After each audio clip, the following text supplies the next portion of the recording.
বাংলাদেশ থেকে যদি 1,00,000-1,50,000 টাকায় আসতাম এই দেশে, আল্লাহর কসম দিয়ে কই এমন কোনো মায়ের পুত ছিল না যে বাঙালির মুহির পর তাকায় কোনো কথা বলে। ডক্টর ইউনূস এত করতেছে প্রবাসীদের জন্য লাউঞ্জ তৈরি না করে প্রবাসীরা কোনভাবে 2 লাখ টাকা 1.5 লাখ টাকা আসতে পারে সেই রকম একটা ব্যবস্থা করে দিক। একটা মিনিট এই ভাইটার কথা শোনার সময় হবে না? আমাদের বাংলাদেশে ডক্টর ইউনূস সাহেব সকল প্রবাসীদের জন্য এয়ারপোর্টের ভিতরে লাউঞ্জ তৈরি করেছে।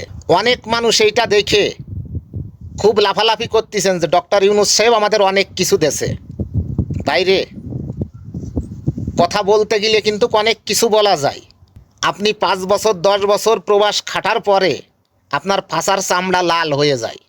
তা আপনি যখন দেশে যান, দেশে যেয়ে তখন ওই এয়ারপোর্টের ভিতরে আপনার আর লাউঞ্জ করার সময় থাকে না, যে অল্প মূল্যে কিছু খাবার কিনে খাবো সেই সময়টা থাকে না।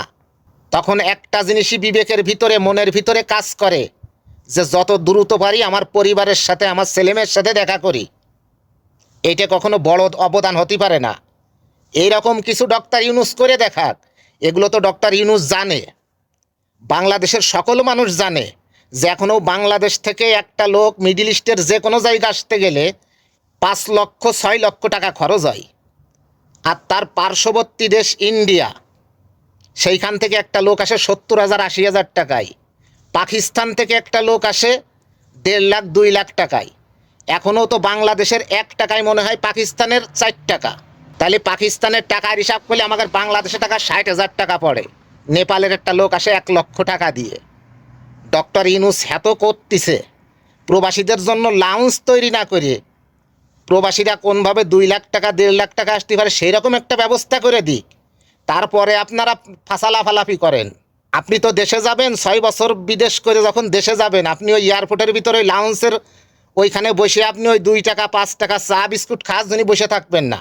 তখন আপনার মনটা উতাল পাড়বে যে আমার ছোটো বাচ্চাটা রেখে গেছি, বাচ্চাটা কত বড় হয়েছে, বাচ্চাটার কাছে যায়, বাচ্চাটার সাথে আগে বুকে বুক মিলেই আপনি ওই বিস্কুট টোস খাওয়ার জন্য ওইখানে বসে থাকবেন না।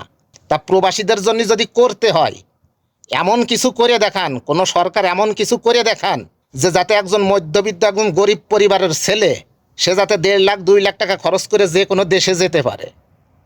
একজন মধ্যবিত্ত একজন গরিব পরিবারের ছেলে কখনো 6 লাখ টাকা দিয়ে আসতে পারে না। তারপরেও তো দুর্নীতি ছাড়া, বাংলাদেশের দুর্নীতি ছাড়া এমন কোনো জায়গা নেই।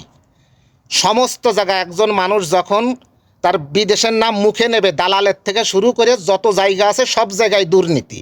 সকল দুর্নীতি ওভারটেক করে তারপরে তার এই বিদেশ আসা লাগে। আপনারা যে সব প্রবাসী ভাই বোন এইটা দেখে খুব উতাল পাড়তেছেন, এটা উতাল পাড়ার কিছু নাই।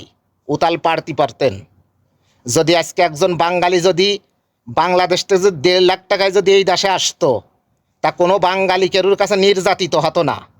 আমরা শুধু 6 লাখ 7 লাখ টাকার কারণে আমরা মানুষের কাছে নির্যাতিত হই। জানারে 6 লাখ টাকা দিয়ে আইসি, এখনও 5 লাখ 6 লাখ টাকা দিনা আমি বাংলাদেশে ব্যাংকে, এ কারণে আমরা নির্যাতিত শিকার হই। আর যদি বাংলাদেশ থেকে যদি 1 লাখ 1.5 লাখ টাকায় আসতাম এই দেশে, আল্লাহর কসম দিয়ে কই এমন কোনো মায়ের পুত ছিল না যে বাঙালির মুহির পর তাকায় কোনো কথা বলে। কিন্তু আমরা তো এক জায়গায় বান্দা যে 6 লাখ টাকা দিয়ে আমি 2 মাস আগে আইছি, আমার এই টাকাটা উঠতে হবে।